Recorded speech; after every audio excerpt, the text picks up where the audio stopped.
Hello, my name is Tim O'Sheridan, and I have had the honor and privilege of leading the Oklahoma Funding Accelerator team this semester. Before I introduce the team, I'd just like to take a moment to thank our fellow, Michael Rath.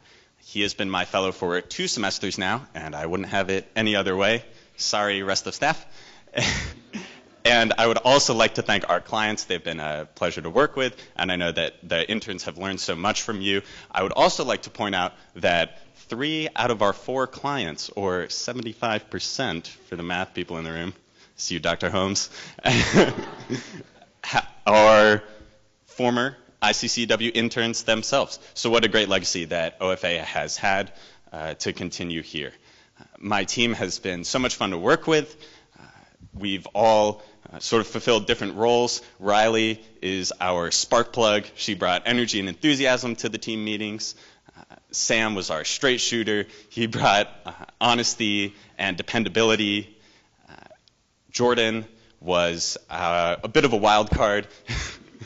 She brought wit, sass, and like an encyclopedic knowledge of movie soundtracks. And so if there's an alumni project that relates to that, then you know who to call. And Colin was our joker. Colin brought fun and excitement to team meetings. So without further ado, here's the OFA team.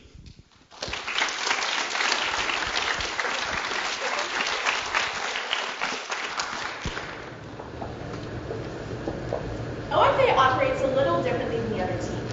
Each of our 4 consulting associates works on a one-on-one basis with an Oklahoma-based startup to help them address any issues or opportunities they may be facing. Our team lead is Tim O'Sheridan, and our fellow is Michael Rath. My name is Riley Nevert. I'm a junior political science and accounting major from Boise, Idaho, and this semester I have the privilege of working with the OU Health Science Center Will Body program. I'm Sam Quick. I'm a junior from Wyandotte, Oklahoma, studying economics, and this semester I've been working with MetaFund. My name is Jordan Burdick. I'm a finance and music composition student from Tulsa, Oklahoma, and this semester I'm working with Basil Baker. My name is Colin Owen. I'm a junior finance and Spanish major from Moore, Oklahoma. This semester I worked with FEMA. The OU HSC Will Body program provides cadavers for medical education to the OU and OKC communities. I've been tasked with developing a strategic plan for growth that doubles the number of cadavers the program handles annually. To do this, we've identified that by adopting an active donor management strategy, OUHSC can realize this growth from within the metro area. Next, they can optimize their supply chain by investing in a new racking system and adopting an inventory management system. And finally, after realizing this growth, they can reduce their end user costs by an average of 38%. So the program currently handles about 200 or so bodies per year, roughly 60 of which are sourced from UT Southwestern at considerable cost. So the program would like to gain independence from UT Southwestern, as well as meet the current and rising need for their cadavers in the OKC community. The program currently relies entirely on unsolicited donors and word of mouth, but to grow the program, research indicates that they should steward 4 key groups: hospital and hospice employees, funeral homes, pastoral care workers, and estate attorneys. So all 4 of these groups work frequently with individuals who are in death planning or near-death stages of life and are well positioned to communicate the benefits that body donation provides, such as furthering medical research or saving your loved ones at a considerable cost of hosting a funeral. So what you see here is a cost breakdown for the program per cadaver. It currently costs the program about $1,700 to source, prepare, and transport a body to its end user. But due to a restriction placed by the state anatomical board, the program can only recoup about $1,500 of those costs. So due to kind of the variable nature of death, these types of programs aren't overly concerned with hitting a budget every single year. But by bringing those revenue and expense numbers closer together, the program can remain sustainable. So research indicates that by growing the program and implementing key recommendations, OUHSC can reduce that cost to approximately $930 per cadaver. So let's see how. That large decrease you see in preparation comes from the internalization of a transport program that's currently contracted out to an Oklahoma City-based funeral home. Research indicates that by adopting an internal program, the program can save an estimated $110,000 annually, or roughly 15% of their annual budget. We would expect salaries to decrease since they're a fixed cost, but this calculation does take into account the hiring of an additional mortuary technician to better be able to handle that increase in inventory inventory. And finally, that small increase you see in overhead and utilities comes from the amortization of a new vertical racking system that can increase the morgue storage capacity by about 43%. So, OUHSC, after realizing this growth, can reduce its end user fee from $1,505 to $935, a 38% decrease. An ideal implementation strategy would look something like this. It starts by opening the channels of communication with these key groups in the area, then investing in their supply chains to be able to handle that increase in inventory, and finally, after realizing growth, they can reduce their end user fee to reflect falling costs. Now I'm going to pass it on to Sam to tell you about MetaFund. Hello. As you know, my client is MetaFund, and they are a community development organization based out of Oklahoma City. We operate with a triple bottom line investment strategy that focuses on financing projects with a social, environmental, and financial return. This semester I've been working with Blake Tripp, MetaFund's Chief Investment Officer and I-CCEW alum, where he is tasked me with identifying actionable strategies that they can take that will lead to meaningful growth. The first step of my research focused on finding public programs that CDFIs like MetaFund can use in their search for investment. And through research and interviews, I identified three main programs through the Small Business Administration and the Treasury Department and their CDFI fund that they could raise up to $38 million more and roughly double their investment capital over the next 3 to 5 years. The first of these programs is the 504 CDC program, which allow MetaFund to partner with local banks and write off low interest rate loans that will allow them to invest in local communities of low income in nature. The second of these is, the second and third are through the CDFI fund in the Treasury Department. They are the Capital Magnet Fund and the Bond Guarantee Program. They're very competitive in nature, but they will allow MetaFund over the next 3 to 5 years to target projects, specific projects, that will allow them to invest large amounts of capital into the community. Now let's look at a very exciting topic that was brought to me through an interview through a professor in Wisconsin who focuses in CDFI investment. In December of 2017, Congress passed the Tax Cuts and Jobs Act, which created the Opportunity Zone Investment Program, which is designed to funnel private investment into low-income communities. The legislation charged governors with designating 1/4 of their low-income census tracts as opportunity zones. Within these opportunity zones, intermediaries like MetaFund can develop what is known as an Opportunity Zone Investment Fund. The investment capital for this fund will come from corporations and individuals who have unrealized capital gains. And in exchange for this investment, they will receive three main tax benefits that I'll touch on in a moment. MetaFund will then take these funds and then invest in low-income communities in project specific, and then these projects will return a profit, and then the cycle will continue. So now let's look at the mechanics of Opportunity Zone investment. Imagine you are an investor who has $200,000 in unrealized capital gains, and you're trying to figure out what you want to do with this. You can invest in a standard fund, and after 10 years, appreciating at 7% annually and paying your appropriate taxes, you'll be left with $264,000. Now let's consider investing in an Opportunity Zone fund. The first main tax benefit will come in the form of a capital gains tax deferral, meaning you will not pay your capital gains until after you realize your capital gains from this investment program. The second and third tax benefits will come after 7 and 10 years, at which point you will receive what is known as a step-up in basis, which is a percentage decrease in the original capital gains tax owed. And the other benefit is a deferral after 10 years of any gain the fund itself makes. With a market as large as Oklahoma has, upward of $400 million in the individual capital gains market, MetaFund can utilize this program and these three main tax benefits that I mentioned to invest in low-income communities around the state that will greatly impact the future of our low-income communities. And I've also found through research and interviews that they should operate what is known as a blind tool fund, which is non-project specific, much as private equity firms do as they raise money through target investors, and develop a marketing strategy that will focus on investment groups, and large corporations through capital commitments. Moving forward, MetaFund should focus on developing a marketing strategy that will for the target investors. They should also apply to their select programs that I identified, and they're up in a year from now, their Opportunity Zone Fund will go live. And thank you. Here's Jordan to tell you about Basil Baby. This semester, I've been working with I-CCEW alum Justin Briggs and his wife Michelle as their company, Basil Baby, shifts from its current line of business as a baby clothes retailer and subscription service to launching a new application that will help parents shop for children's apparel for ages 0 to 10. I have been addressing these 3 main questions, and I have found features that should be included in the new application that are both unique and will generate revenue, including a search tool and a blog. I've also identified pricing benchmarks for each of these strategies and networks that Basil Baby should join in order to implement these strategies. At the beginning of the semester, I conducted a survey and several interviews with potential users of the application. It became extraordinarily clear that parents are interested in an application that makes the shopping process easier. They want to be able to collect products that they find online, organize them into lists and build wardrobes, and then shop them later with updated price and stock information. These are the features that will drive users to the application in the first place. However, other features like a search tool, mobile and email notifications, and a blog with parent-driven content will not only encourage in-app engagement and product discovery, but also set Basil Baby apart from competitors like Polybore and ShopTagger that don't have these features and aren't focused on children's apparel.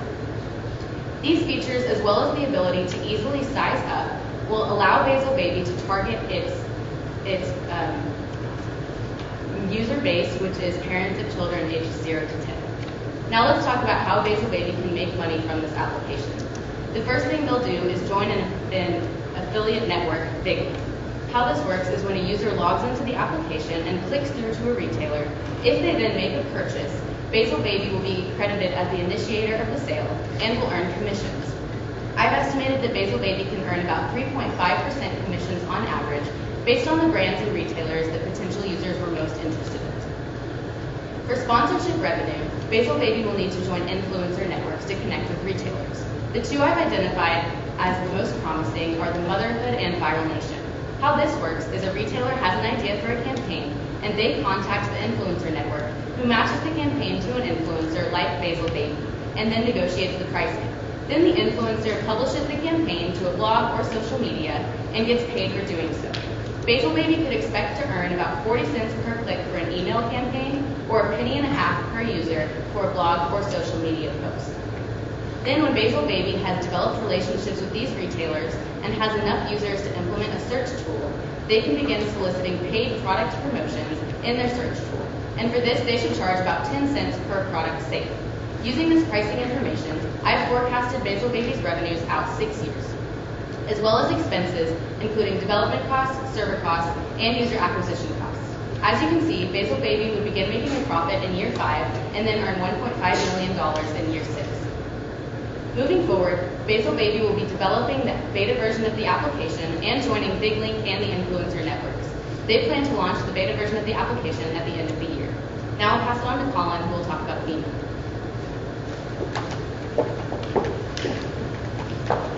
Vima is a local tech company purchased by an Edmond-based venture capital fund that offers stroboscopic training glasses. Now, stroboscopic means that the lenses on these glasses rapidly alternate between completely opaque and completely clear. Numerous studies show that stroboscopic training does in fact enhance sensory skills like balance and hand-eye coordination. Currently, Vima serves 2 markets, the sports training market as well as the tactical market. Vima's Director of Strategic Planning and I-CCEW alum, Brett Bone, has tasked me this semester with identifying new markets for Vima to expand into in order to diversify their customer base. This semester, I've identified esports and physical therapy as the 2 most promising markets for Vima. However, for the purposes of this presentation, I'll be focusing on the physical therapy market. Now, Vima's product has a slightly different use for physical therapy than it does for its current markets. I've conducted 10 interviews with physical therapists from clinics like PT Central and Therapy in Motion, and I've indicated that Vima's product will be used for vestibular rehabilitation or inner ear balance, migraine diagnosis, as well as any other balance needs of a patient. My interviews have also indicated that this new technology will be well received by physical therapists, due to the fact that one physical therapist has already attempted to buy the glasses off me. However, I was not authorized to make that transaction. Now, physical therapy is a highly fragmented market with many different types of clinics. According to market data from the APTA, there are approximately 202,000 physical therapy clinics in the U.S. By targeting those clinics that treat vestibular, migraine, and other balance patients, BIMA will be able to sell to approximately 87% of physical therapy clinics. My interviews also indicate that BIMA will be able to sell approximately one pair of glasses per clinic, thus resulting in a potential market size of 105 million. I've divided BIMA's market entry plan into 3 separate phases, the first being market education. By attending the national APTA conferences, CSM, and NEXT, BIMA will be able to demonstrate their product to a large number of physical therapists. These 2 conferences combined attracted over 20,000 physical therapists this past year. In addition to educating the market at a low cost, BIMA will be able to generate approximately $61,000 in profit by selling at these conferences alone.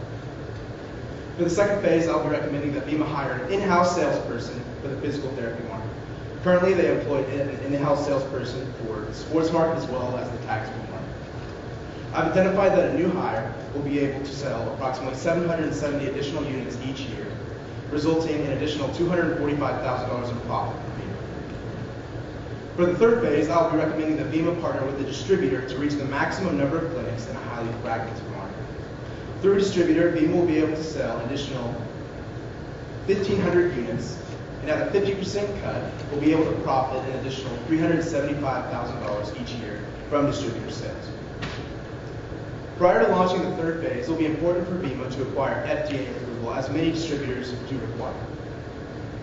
Moving on from this semester, BIMA will need to market at the national APTA conferences, finalize their vestibular rehabilitation research in order to acquire FDA approval, and partner with a distributor in order to reach the maximum number of units. The OFA team has thoroughly enjoyed the opportunity to work with 4 quality clients this semester. And as this concludes OFA's portion of the evening, I would like to open the floor to any questions.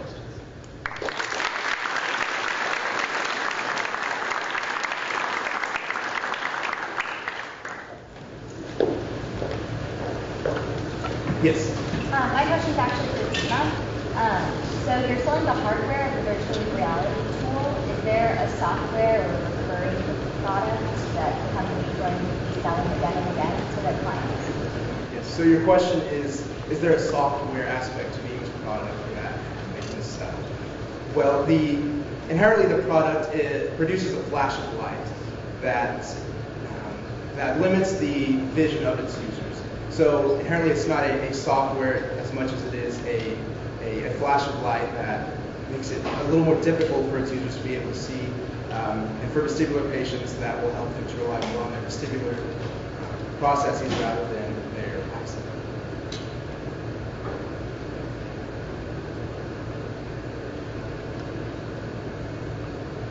Yes. Question for you. What might keep a competitor from including the features that Sure. So your question is, what's going to keep competitors from implementing some of these features before Basal Baby's application is able to go on the market? That's a great question, and something that really is going to set Basal Baby's application apart from competitors is that it is focused on children's apparel. So even if competitors like ShopTagger and Polybore were to start a blog and do email notifications in the same way that Basal Baby would, they would be more focused on young adult fashion and things like that, not on children's apparel. And the one competitor that is focused on kids' clothes is called Babylist. It's a baby registry website, and it's still focused more on newborns since it's a registry and not really all ages 0 to 10. So that's really where the opportunity for Basal Baby is.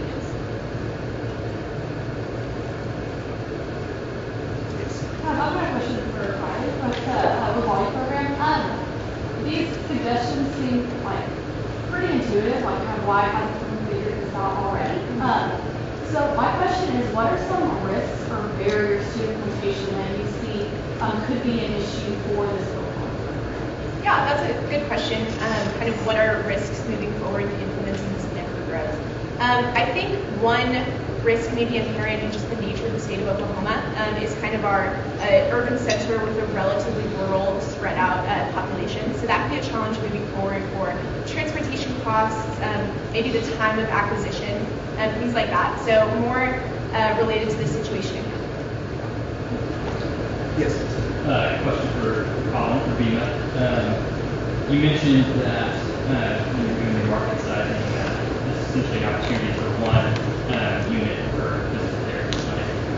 Do you think there's an opportunity for physical therapists to prescribe this to their patients for at-home therapy? And what might that look like if their insurance involved? How do you think about that? So your question is there an opportunity for maybe a similar product for physical therapists to send out with their patients?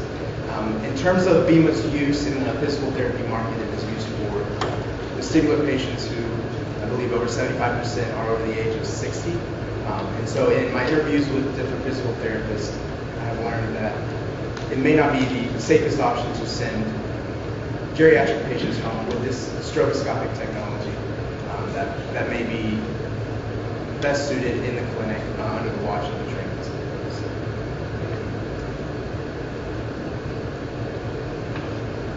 We have time for one more question. So, Sam, the opportunity zone legislation required that the governor's office identify opportunity zones by March 21st, 22nd, something like that each year. Can you confirm that the governor's office did identify those zones and just so that the locations that Medifund is a part of it? Your question is, did the governor designate these opportunity zones, and if so, did they match some of Medifund's activities? And the answer is surprisingly yes. It's something on time for once. And then some of the opportunity zones, I mean, there's 21 opportunity zones in the Oklahoma City area out of 117 total. So there's definitely some layover between Medifund's current activities and these opportunities.